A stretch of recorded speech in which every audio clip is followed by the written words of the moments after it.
how big would your business be if every client who ever tried doing business with you, whoever bought from you one time or was a client at one point, if every client who ever tried you was still an active monthly paying client, how big would your business be?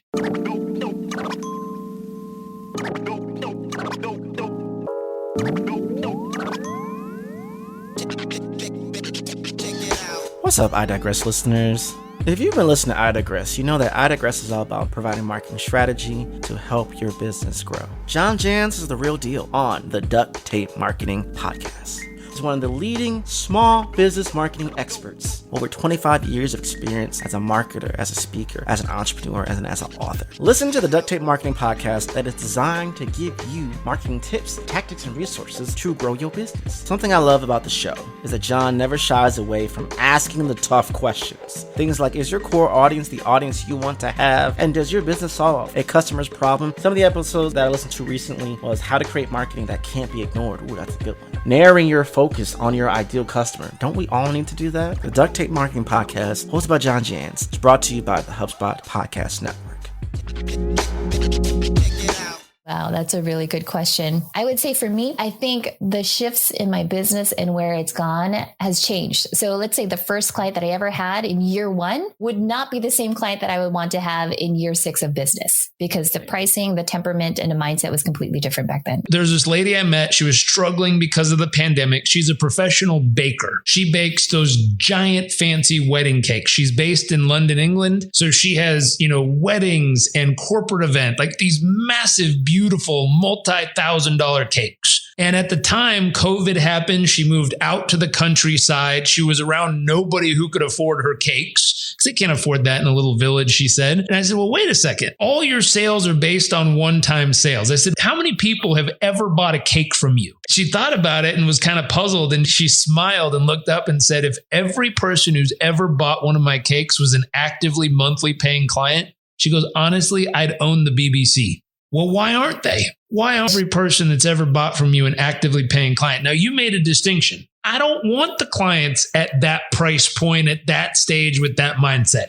I'm saying if you upgraded all of them to your current situation and they were all actively paying clients, I did that number with another agency, another company. They said over the years, they've had 4,000 people buy their stuff from them. 4,000 people. That's amazing. It's like, okay, 4,000 humans. I said, what's your average monthly package you sell? And I forget the exact number, but let's say it's $1,000 a month. So I said, okay, 4,000 times 997, that's $4 million a month of recurring revenue you'd have right now if they were all actively paying clients. And they were like, well, I don't think I could handle 4,000. I'm like, different problem.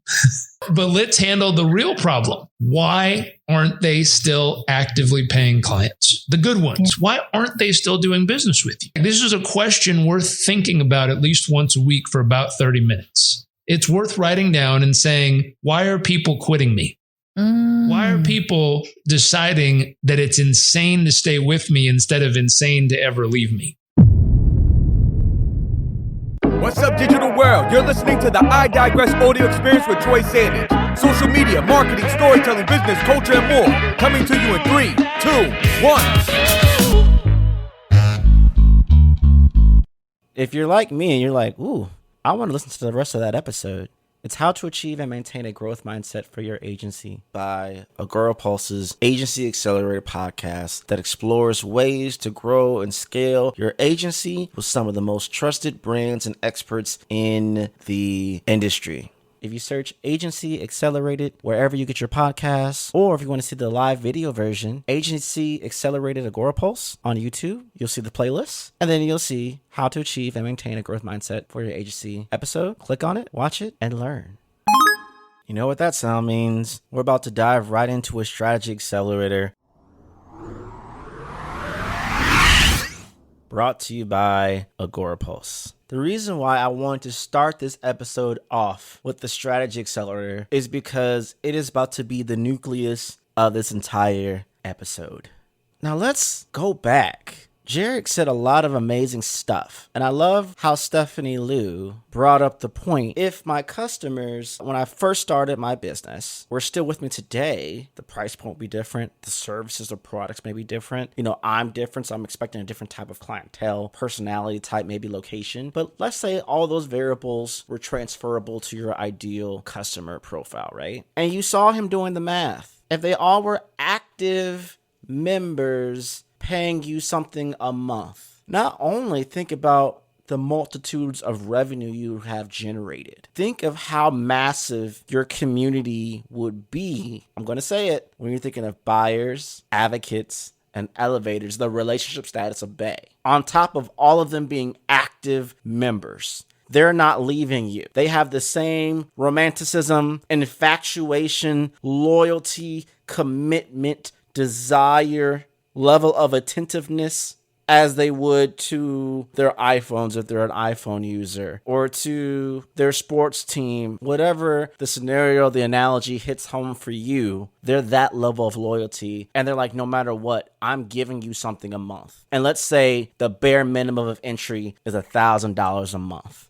Now, the thing about it is, most people would say, there's no way I would be able to get to that point. There's no way that would happen. And sure, this is all out of hypotheticals. But I want to bring up a very clear point. The amount that you're able to achieve as far as growth is predicated on your mindset, to be clear about the goals, understanding how to leverage to get to where you want to be, comprehending the fact that you're always going to be optimizing, manifesting that vision into focus, giving value in exchanging of value, executing, and obviously getting those results. Wait. This sounds familiar, does it not? This sounds like a framework. And if you've been with me for a while, when I really started this podcast, if we go way back to episode 2, which was really the first episode. Episode 1 was just like, I'm here, I'm doing this thing. But episode 2 was really like real episode 1. What I expressed in episode 2 was really the framework of C.L.O.V.E.R. And now C.L.O.V.E.R. has transitioned. It has expanded since episode 2. But if you go from episode 2 to episode 29 to now we're at episode 40, you will see the progression of C.L.O.V.E.R. But at its core, it stayed the same. And you know me, I'm all about simplicity. I'm all about making a process that gives you clear, identifiable guidelines and clear, actionable takeaways and structure that now you can convert and make your own customizable system based off that framework in the direction you're trying to go to achieve the growth that you want. But it first all comes back down to your mindset. And not just your personal mindset, not just the mindset of the whole entire team of your organization, your agency, your business, not just the mindset of your community, but the mindset that you invoke on every person that you have a conversation with in and about your product, in and about your service, in and about your business, and how they're seeing your business as a bridge for them to grow as well. And that takes exchanging of value to a higher level, because the value that we're creating is right now in real time, but it's also going to pay dividends down the road for massive value to expand beyond what our comprehension of value is. But we know that your brand, your product, your service, your community, your brand equity is going to serve as a catalyst for that level of growth to happen. Come on now. Ain't no one messing around on this episode.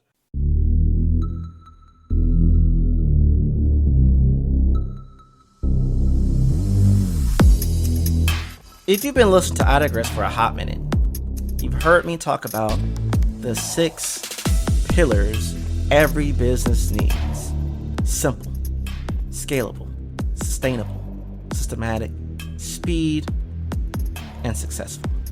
A big part of achieving these 6 pillars in business is incorporating them into the tools you use to conduct your business, like your CRM platform. Whether it's predicting consumer behavior or diagnosing the many what's, hows, and whys of sales and marketing, the HubSpot CRM platform has customizable solutions to help your business go from why now to what's next.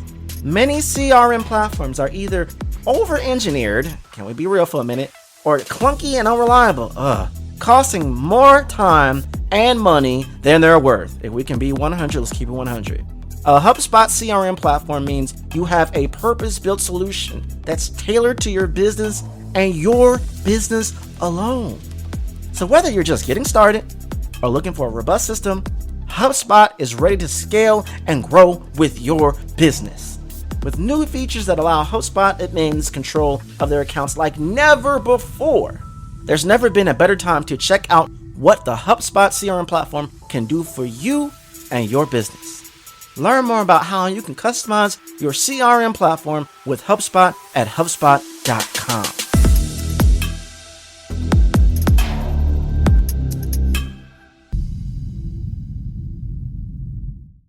I did 2 summits in one day. After was an audio summit where I broke down how to convert your podcast into an amplifier for your brand and accelerator of growth. And then like 2.5 hours later, did my own talk for the Big Push Summit, Q4 and beyond, with my amazing group of individuals for the Business Help Network, where I talked to you about accelerating and amplifying your growth through the power of growth marketing strategy. And in both cases, I took the C.L.O.V.E.R business framework, which really is a mindset framework, but stacked on top of it, business structure, organization, applying different KPIs and OKRs to understand where we are in our business cycle, where we are in our sales and marketing cycle, where we are with our team organization. It can be applied in so many different variables and subsets. And I just formatted it slightly different, changed the narrative, and they get it. And that's what I love about, I guess, how I've been blessed to how my mind works when I present certain things is just taking the most simplistic thing and applying it to where you are for you, not only to just understand and comprehend, but to see where you need to make improvements and optimize accordingly to then pursue results.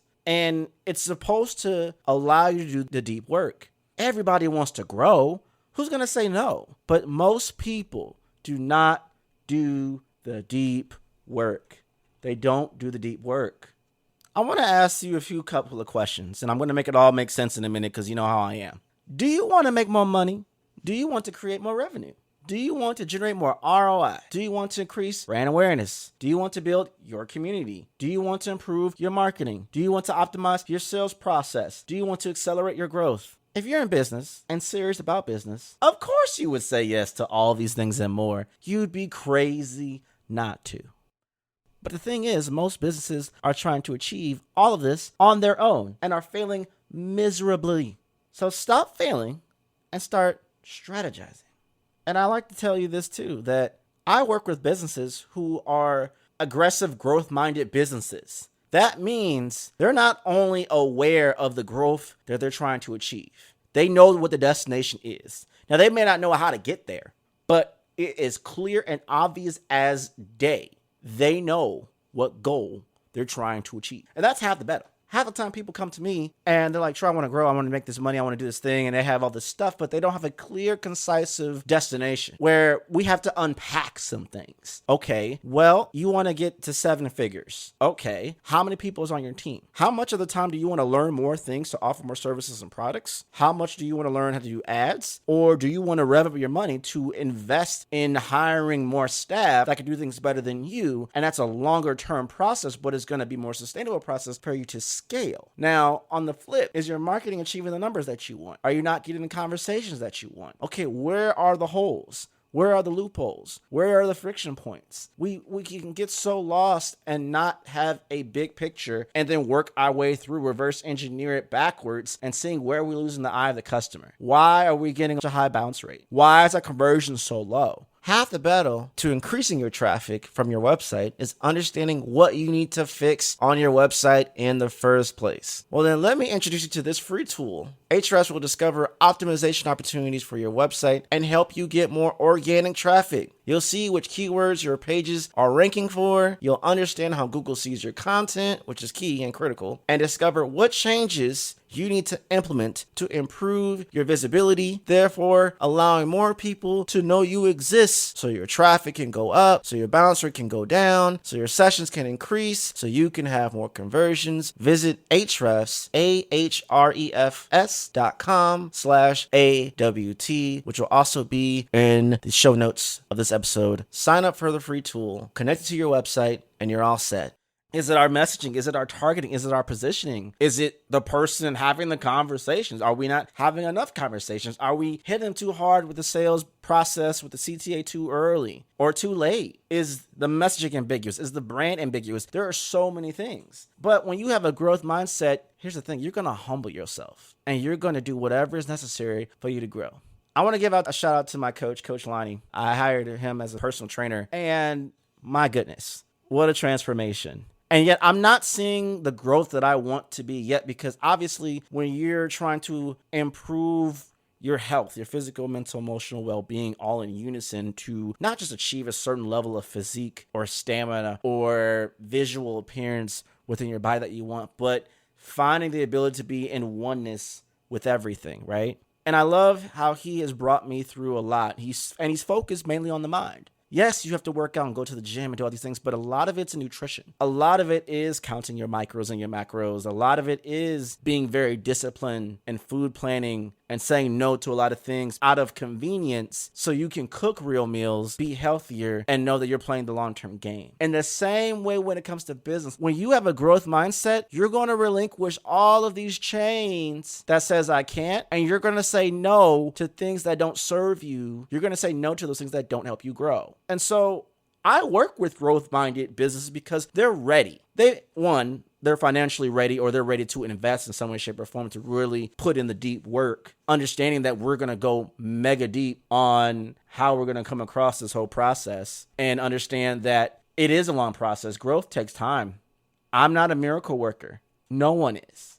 You don't want to pay for a gimmick that's supposed to help you do something and you don't scale to where you need to be. That's not going to help you. Not one bit. Not at all. I have 7 phases, and I've shared this before, and I'll share it again in this moment with you. 7 phases to approach and growing your business. This is what I do for every client, every person that I work with. Phase 1, introspection. Phase 2, investigation. Phase 3, idealization. Phase 4, initiation. Phase 5, integration. Phase 6, implementation. And phase 7, innovation. Now, out of the 7 phases, one of the most important phases is the first one, introspection, which is the examination of observation of one's own mental and emotional process. And you're probably wondering, well, why in the world would you focus on that first? And it's because unless I can have a direct link to your mind to understand how you perceive what I share with you, understand how you see the world, really get rooted understanding of what the goals are at its core, what's driving you toward those goals, what emotional triggers and psychological factors all play a part with you showing up as your best self, the self that you want to be perceived, the self that you want to claim and lead into to get the goals that you want, the growth that you want with your business or with you as a personal development, professional development, whatever the case may be. Introspection. We don't do enough self-reflection of the why. Why am I trying to do this business? Why am I trying to achieve this goal? What caused me to pick this goal? Did I pull it out of a hat? Did I throw a dart? Did I just pull a random piece of paper? Did I pull an arbitrary number and said, this is what I'm going to do and here's why? We have to understand the why. Understand how you see the world, how you think. That way, we can reverse engineer a system and a series of systems and strategies and processes and marketing and sales and community, all these different subsets of things to be in alignment with your best self. That now we're eliminating a lot of the friction because we're customizing the whole experience around you. And unless we don't get to that part first, whether you're in the C-suite and we're working one-on-one to develop you, and then we're going to trickle this down to your team and then their sub-teams, if you're an entrepreneur of one, if you're an SMB, if you're a public figure, all these different things, if we don't focus on the mind, nothing else can become. When you're thinking about the mind, it's a very powerful thing. For people to choose your brand, choose your business, I say this all the time, they have to know you exist first. Nobody can grow in a silo. Nobody can scale their territory if they can't be at a place where territory can be gotten. See, there are 3 modalities to master to successfully grow your business: mindset, marketing, and money. Possessing the wrong mindset coupled with the lack of effective marketing while generating little to no money for adequate cash flow stops business growth, if not be the death of it altogether. And so I help clients do 3 things: activate their mindset, accelerate their marketing, and acquire more money, all to achieve more growth through the power of strategy. Now, again, if you want a mega deep dive into growth marketing strategy for the mindset, your marketing, and your money, please go to episode 29. You will not be disappointed. I also will include in the link in the description below this podcast episode, the video version where you can see me live going through my 3 trademarked systems, frameworks, methodologies to help you grow with your mindset, your marketing, and your money. My hope is that you don't limit yourself.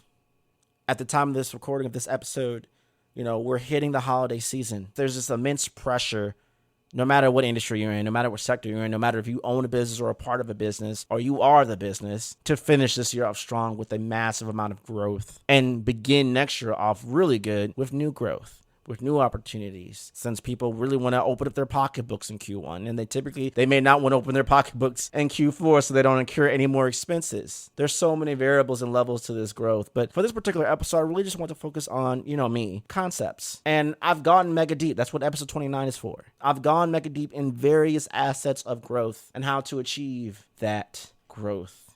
As I've said before, there are so many levels and different languages that you must be fluid in when it comes to strategy. And that's from brand strategy to creative strategy, social media strategy, growth marketing strategy, content strategy, digital strategy, and on top of all that, multicultural communications, applying sociology, anthropology, and psychology within strategic advisory to compile the full view, understanding the personal persona, understanding your persona, understanding the audience, understanding the systems, how they're talking to each other, who is managing those systems and processes, the UX, UI, the messaging, the totality of the experience, the brand perception, the brand equity, the in and the out, the awareness, all that intertwined. Are we compelling people to buy? Are we compelling people to say yes? Are they a recurring buyer? Are they a consistent person coming to the website, consuming the content? Are they an evangelist of your brand? There are so many sectors to define what growth is, what it can be, what it should be, what it will be. And we got to take a breath and just realize and understand that achieving growth is like chasing from the east to the west. You're never going to get to the other side where the finite growth ends, because there's always going to be new growth. There's always going to be some new mark to chase after. And so I don't want people to think there has to be some level of contentment to the conviction of what you're chasing after. And again, don't misunderstand me. I'm not saying limit your growth. What I'm saying is that when you're looking at everything in its totality, growth can be infinite, but it's also finite. And so it's finding that balance where you're achieving growth, but the experience along the way as you're pursuing new growth, going above and beyond, whether that's every year, every quarter, every 10 years, whatever the case might be, the experience along with the journey to achieving more growth is in alignment with the life that you want to live. And I don't want to leave that part out. There are so many businesses that have been so obsessed with the numbers that they're actually hurting their brand. They're losing community and they fall apart. We have to find the balance. Even if your business is doing strong, what good is it for you to achieve massive growth and you can't enjoy it because you're working 80 to 100 plus hours a week? Now, sure, the work-life balance thing is a whole nother episode for a whole nother day, but it's not just about winning. It's how you win, in the manner that which you win. And in the same way with what you approach with your growth mindset, there's a certain way you have to win. You don't want to just settle. And I'll leave you with this. Fun fact, for those who don't know, my absolute favorite NBA player of all time is Kobe Bean Bryant. Now, the debate, do you want to do number 8 or number 24? Another conversation for another day. But Kobe Bryant had 10 rules. The first rule is get better every single day. The second rule, prove them wrong. The third rule, work on your weaknesses. The fourth rule, execute what you practice. The fifth rule, learn from greatness. The sixth rule, learn from wins and losses. The seventh rule, practice mindfulness. The eighth rule, be ambitious. The ninth rule, believe in your team. And the 10th rule, learn storytelling. I'd like to think applying the 10 rules from the Black Mamba himself, Kobe Bean Bryant, coupled with my C.L.O.V.E.R business framework, clarity, leverage, optimization, vision and value, execution and results, coupled with what we heard in our strategy accelerator, tying it into how you present yourself from search to branding to messaging to positioning to marketing to content creation to sales conversation to maintain the relationships even after the sale, all intertwined with a key thing that I want to pull out from the 7 phases being introspection. And the last of the 7 being innovation. You have a subset series of systems and frameworks that you can apply not only to your mindset, but to your infrastructure, to your processes, to how you do things, to eliminate the friction, accelerate your growth in ways you haven't achieved before. But it all starts and begins with your mind. If you can't see it, if you can't manifest it, it will never be. Because similar to faith, you have to move without seeing the full picture. Doesn't mean you don't take the time to research and do the data analysis and do all that you can. But to achieve growth that you've never seen before in your professional career or in the totality of your business lifespan, there comes a point where you have to push the trigger and go. And you're going off literal faith. I'm not making this religious. I'm just saying. There comes a point where you just gotta jump. You've done the work. You've done the work. And you gotta go. And the split second or minutes or hours or days or weeks or years or whatever that time span, that dash between no action and all in, full action, is all predicated on where you are with your mindset. And so that's what I want you to understand. That to achieve the growth that you're seeking, you have to first focus on your mind. You have to focus on the totality of, am I clear about the vision? Am I heading in the right direction? Do I trust myself? Do I trust my team? Do I trust my process? Do I trust my mission, my why? Is my passion, is my whole purpose strong enough to keep me committed through the highs and the lows? If all that's in alignment, turn that key to ignition and let's go for a drive. We're flying, baby. We're going high in the sky because in our minds, we see the growth that we want to achieve, and now let's bring it to fruition. And I'll see you next time. What's the difference that would make the difference that would cause it to become insane to ever leave?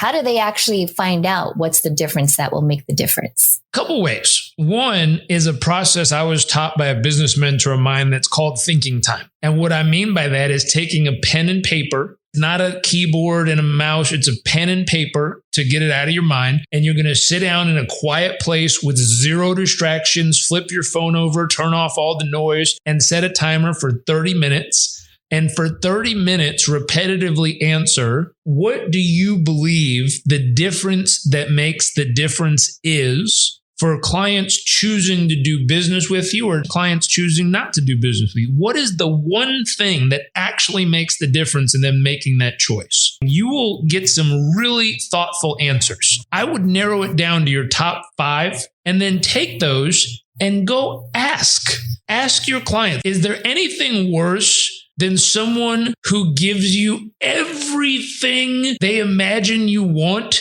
except for the one thing you actually wanted? Because you're like, they're trying so hard. Like, look, they're really putting in the effort, but my God, all I want is this. And they gave me everything except for this. You don't want to do that in your business. And so when we ask the question, what's the difference that makes the difference? Brainstorm 30 minutes of thinking time and then take the answers, narrow it down to top 5 and go ask your clients, are these the things that make the difference? Put them in order for me. Which ones matter most? Or if there's something not on the list that makes the difference, please add it for me so I become aware of that. And now you know what to optimize for. Now you know what to fine tune. If every client was still with you, whoever tried you, most of our businesses would be really big. Really big. The other piece of that is most of us are obsessed with business growth instead of business success. And what I mean is a successful business is a highly sustainable, profitable business that continues to deliver exceptional world-class results. Most of us are not focused on that. We're focused with how do we make a bigger business. And that's a wrap. We hope you enjoyed this episode of I Digress. What was your takeaway? Care to share your thoughts and tag Troy on social media? You can find him on all platforms at Find Troy. Don't forget to like, subscribe, and leave a review or comment for this episode from wherever you're listening. Looking for a marketing strategist to build the structure, strategies, and systems you need to get the success you want and the ROI you desire in your business? Book a discovery call to talk with Troy at findtroy.com. And as Troy's philosophy goes, imagination is the engine, content is the fuel, social media is the highway, marketing is the roadmap, sales is the destination, culture is the GPS. Thanks for listening.